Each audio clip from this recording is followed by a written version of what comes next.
First of all, a big thank you for watching. I really appreciate it. Secondly, I love making these videos for you. It's a lot of fun for me, but I need your support. All you have to do is click that subscribe button. It takes 2 seconds, it's free, and it means the world to me. All right, here's today's video. The Macan continues to be an ongoing success story for Porsche. Since the most recent comprehensive update, the compact SUV has already been delivered to more than 47,000 customers around the world in the first half of 2019. And now the new top model is here.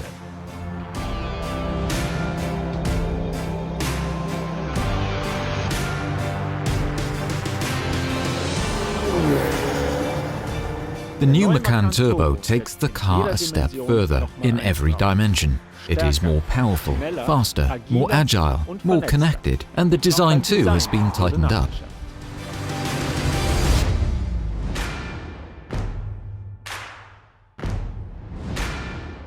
At the front, we have tried to make the nose of the car that little bit sharper, let's say even more expressive.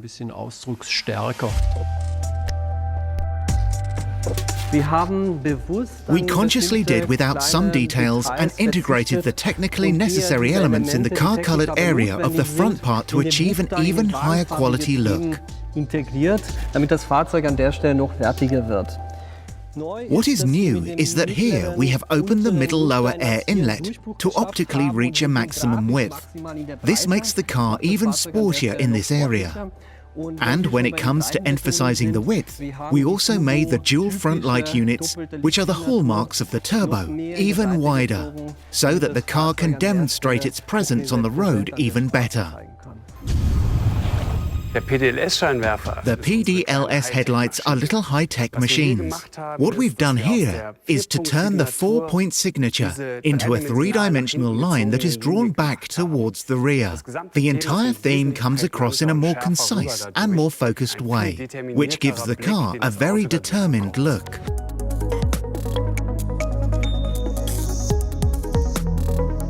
Looking from behind, you see the roof spoiler, which is specific to the turbo. We have used a multi-flow design, and only the turbo has that. We even implemented a through-flow from above, and we have integrated 2 vertical fins on the top, so that this roof element is very sporty in the way it is executed. Naturally, the turbo has the prominent taillight strip, which all other Macan models also have. Here we also have a sports exhaust system with 2 twin tailpipes as standard. A lot of thought goes into the design, and the materials are carefully crafted. That's typical of Porsche. The 18-way sports seats, the Alcantara roof lining and the brushed aluminium interior package are all standard features of the new Macan Turbo. The new comfort options include an ionizer, for example, which cleans the air inside the car, a heated windscreen, a smartphone compartment with an inductive charging function, and the GT Sport steering wheel that will be familiar from the 911.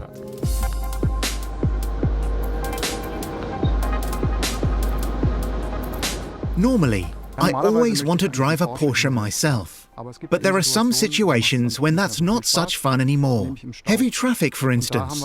For such occasions, we have upped the ante in terms of the driver assistance system to ease the burden on the driver, taking a step towards autonomous driving.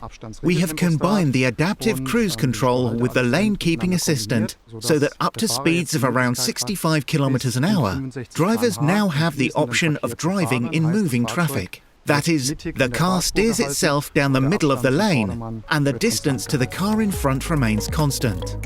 All models of the Macan are factory-fitted with the new Porsche Communication Management. This includes a 10.9-inch Full HD touchscreen display, online navigation, and intelligent voice control. On top of this, the Macan Turbo is equipped with a Bose surround sound system as a standard feature. But the real music is elsewhere. The Turbo has a completely new engine, Basically, we already know it from the Cayenne S and the Panamera 4S, but it is completely new in the Macan. We're talking about a 2.9-litre, 6-cylinder bi-turbo engine with 440 PS and a torque of 550 Newton-meters. We then took the engine, which is familiar from the S, and installed not just one turbocharger inside the inner V, but in fact 2 turbochargers in parallel. This has the advantage that the exhaust has a much shorter distance to travel from the combustion chambers to the turbocharger. And of course that means the power is produced much more efficiently. But the responsiveness has also been significantly improved. In figures, it develops 40 more PS than its predecessor, which of course leads to significantly better road performance. It now accelerates to 100 kilometers per hour in 4.3 seconds, 0.3 seconds less than its predecessor. And the top track speed is now 270 kilometers an hour, 4 kilometers an hour faster than its predecessor. The road handling of a Porsche is defined not only via its exceptionally longitudinal dynamics, it's the corners that separate the wheat from the chaff. The extensively revised suspension and its new standard high-performance brakes underscore very nicely that the Macan Turbo is a sports car.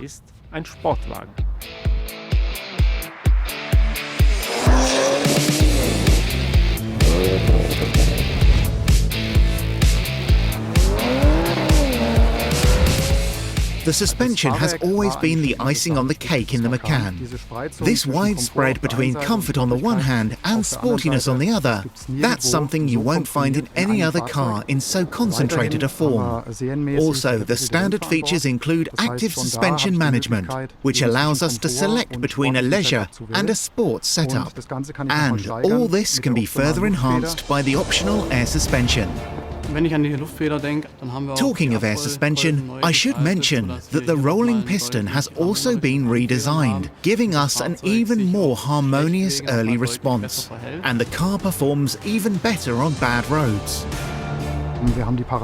We have completely revised the parameters of the suspension system. That is, both the adaptive steel suspension and the air suspension have been given a completely new setup, which responds even more sensitively. We have also intervened at the hardware level. The suspension forks, for example, are now made of aluminium, further reducing the weight of the suspension system, and that significantly improves its responsiveness. The standard setup includes so-called PSCB brakes, short for Porsche Surface Coated Brakes. These grey cast iron brakes have a special coating made of tungsten carbide. The advantage of this is that they have a higher coefficient of friction, meaning that the brakes respond more immediately. But it also has a number of other advantages. For one thing, the brakes have a very high quality and shiny surface, so surface rust is no longer an issue. They also emit much less brake dust, around 90% less in fact, which is good for the environment of course, but also for the driver, because you don't have to clean the wheel rims as often anymore. The Turbo drives and responds better than any other SUV. Its steering is very spontaneous. The seating position continues to be outstanding, and we have created an overall package that really provides the best road dynamics that can be achieved in this market segment. More performance, more power, more comfort. The Macan Turbo once again underscores its special position as the sports car within its segment. Well, that's my video for today. Thanks again for watching. And if you haven't hit that subscribe button, please do. It only takes a couple of seconds and it means a lot to me. Until next time, I'm Dave Erickson with Everyman Driver. See you next time. Adios.